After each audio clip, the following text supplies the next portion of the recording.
Halo, kamu lagi dengerin pengalaman membaca buku dari para teman baca yang tersebar di seluruh Indonesia di channel YouTube Resensi Buku. Kalau misalnya kamu juga tertarik nih untuk menceritakan pengalaman membacamu, tulisin aja di kolom komen atau bisa DM langsung ke Instagram di @podcastresensibuku. Selamat mendengarkan. Gerakan emansipasi telah dimulai sejak zaman Kartini memperjuangkan hak-hak wanita. Dan semakin disuarakan dengan lantang beberapa dekade belakangan. Kita kenal dengan istilah paham feminisme. Memerdekakan perempuan tidak hanya secara fisik, tetapi juga mentalnya. Menghapuskan kekangan perempuan dari stereotip-stereotip yang melekat pada perempuan sejak ia lahir, yang dibawa hingga dia mendewasa dan menua. Saat ini, perempuan mendobrak pakem dengan percaya diri bahwa pemimpin tidak harus laki-laki. Perempuan juga bisa memiliki karir yang cemerlang, membawa perubahan dan menginspirasi orang-orang di sekelilingnya. Perempuan-perempuan ini biasa disebut Alpha Girls atau Alpha Female.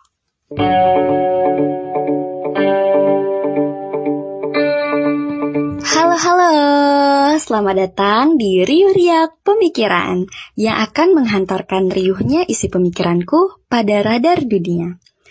Nah, di resensi buku kali ini, aku mau membahas tentang sebuah buku yang berjudul The Alpha Girls Guide yang diterbitkan oleh penerbit Gagas Media dan ditulis oleh Henry Manampiring. Tentu nama ini sudah tidak asing lagi, bukan? Dari karyanya yang berjudul Filosofi Teras. Sekarang kita fokus ke resensi buku The Alpha Girls Guide ini ya.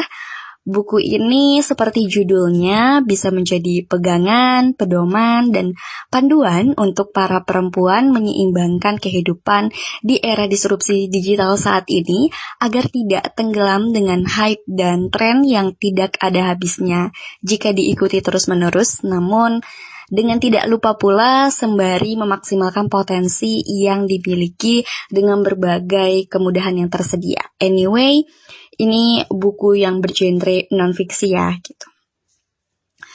Buku ini disusun dengan beberapa pokok bahasan yang tepat untuk beragam jenjang usia yang akan dilalui oleh seorang perempuan.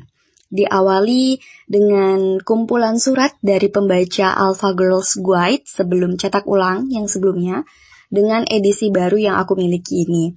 Dari kumpulan surat ini dapat menggambarkan seberapa impactfulnya buku ini bagi pembacanya untuk dapat mengubah cara berpikir dan menimbulkan semangat baru bagi perempuan-perempuan ini untuk menjadi alpha female yang lebih baik lagi. Lalu ada bab-bab di dalam buku ini. Yang pertama itu membahas tentang apa itu alpha female. Nah, dari bab ini itu kita diberikan pemahaman mendasar tentang apa itu alpha female serta ciri-cirinya yang bisa kamu contek untuk menyusun target yang jelas dan praktekkan pelan-pelan nih untuk bisa terbentuk kepribadian seorang alpha female dari dirimu sendiri. Lalu yang kedua itu di bab kedua ada The Alpha Student. Oke, di bab ini spesifik membahas pada perempuan dan pendidikan. Seberapa penting pendidikan untuk membentuk perempuan alpha, serta tahu apa yang diinginkan dan bagaimana step-step sederhana yang bisa kamu praktikkan untuk bisa mencapai goals yang diinginkan. Yang di bab ketiga ada di Alpha Friend. Nah, di sini kebanyakan kan stereotip memandang perempuan yang alpha adalah perempuan yang ambisius serta tidak memperhatikan kehidupan sosialnya. Hal ini seharusnya tidak terjadi karena sebenarnya dengan kehidupan sosial yang buruk dapat menghambat seseorang untuk menjadi alpha female yang sebenarnya loh. Karena kan alpha female itu adalah perempuan yang dapat menginspirasi dan melakukan perubahan. Maka bab ini lebih menjelaskan kepada bagaimana cara berteman yang sehat dan saling memberikan efek positif. Lalu di bab berikutnya, aku lupa itu bab keberapa, ada The Alpha Lover. Nah, Di bab ini khusus membahas tentang bagaimana seorang alfa dalam menjalin hubungan asmara dari jenjang pendekatan, pacaran, dan menikah. Seringkali laki-laki itu kan minder dan menjauhi perempuan yang alfa karena dianggap akan terlalu mendominasi dan merendahkan pride seorang laki-laki. Nah, disinilah perempuan alfa memampukan dirinya untuk bisa menjadi versi yang lebih baik dengan bersikap lebih baik terhadap pasangan sesuai dengan porsi yang pas tanpa merendahkan diri dan kriteria gitu. Bukan berarti kita pasrah dengan siapapun yang ada di samping kita. Lalu bab berikutnya itu membahas tentang di alpha profesional dalam kehidupan pekerjaan, membahas terkait tips-tips yang seharusnya dilakukan oleh seorang alpha female di dalam dunia kerja. Lalu ada di alpha look. Nah, di sini menjelaskan bahwasanya penampilan alpha female secara fisik yang dapat menarik bukan hanya tentang kecantikan yang dibawa sejak lahir, namun lebih pada cara padu padan berpakaian, cara merawat diri, dan sebagainya gitu. Lalu juga ada di Alpha Care, itu membahas hal-hal yang seharusnya diperhatikan dan tidak diperhatikan oleh alpha female. Lalu di bab berikutnya itu ada Meet the Alpha Female. Di sini isinya dialog wawancara dengan dua orang perempuan alpha. Salah satunya itu adalah Najwa Shihab, salah satunya lagi rahasia, kamu bisa beli bukunya dan baca. Lalu di bab terakhir itu berisi tentang nasihat penutup dari penulis untuk merangkum beragam penjelasan yang ada di bab-bab sebelumnya. Nah, pada bab ini dibuatkan judul yang berisi Your Alpha Future gitu. Di setiap bab ini bukan hanya membahas tentang teoritisnya saja loh yang memantik semangat perubahan lebih baik pada dirimu, tapi juga dilengkapi dengan alpha exercise. Beberapa poin aktivitas yang dapat kamu aplikasikan atau berisi eksperimen sosial yang menyenangkan untuk menjelaskan lebih detail agar kamu nih bisa lebih paham lagi nih terkait teoritis yang di atas. Nah, namun buku ini tidak hanya bisa dibaca oleh kaum perempuan saja loh.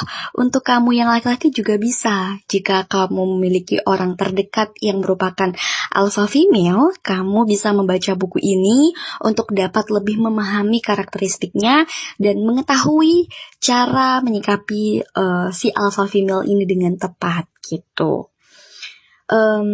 Namun yang kupahami dari buku ini, menjadi alpha girls tidak melulu tentang hal-hal hebat, tentu ada hal minus dalam setiap semua orang gitu ya, baik itu alpha female maupun tidak gitu. Nah, sifat seorang alpha girls atau alpha female ini yang seringkali juga menyulitkan dan membingungkan gitu kehidupan sosial seseorang yang sangat dominan, bisa dibilangkan sangat alpha, karena biar bagaimanapun seorang perempuan alpha tetaplah seorang manusia biasa yang punya kekurangan. Nah, setelah membaca buku ini, jika kamu adalah orang yang termasuk alpha, dapat memahami apa yang terjadi pada dirimu dan sebaiknya mencoba untuk menyikapi hal tersebut dengan lebih baik lagi serta tidak melulu menyalahkan dirimu sendiri karena respons sosial lingkungan sekitarmu tidak sebaik yang kamu harapkan dari hal-hal ideal yang kamu pikirkan. Aku sendiri yang mungkin ini masih self-diagnose, yang aku ngerasa aku juga merupakan seorang perempuan yang cukup alpha, merasa hal-hal yang aku lakukan bisa dibilang cukup perfeksionis, orang yang cukup perfeksionis, jadi merasa harusnya seperti ini, harusnya seperti itu, tapi ada beberapa hal yang di realitasnya itu tidak seperti yang aku bayangkan. Dari setelah aku membaca buku ini, aku merasa mendapatkan insight baru untuk aku dapat menjadi lebih baik lagi untuk menjadi seorang yang terlahir sebagai wanita, membentuk diriku sebagai the alpha girls. gitu. Jadi menjadi lebih legowo lah istilahnya, karena tidak ada manusia yang sempurna dan tidak ada kehidupan yang sempurna pula gitu. Semoga bermanfaat dan membantu kamu menemukan buku yang tepat dalam upaya menjadi cerdas sepanjang hayat. See you and bye!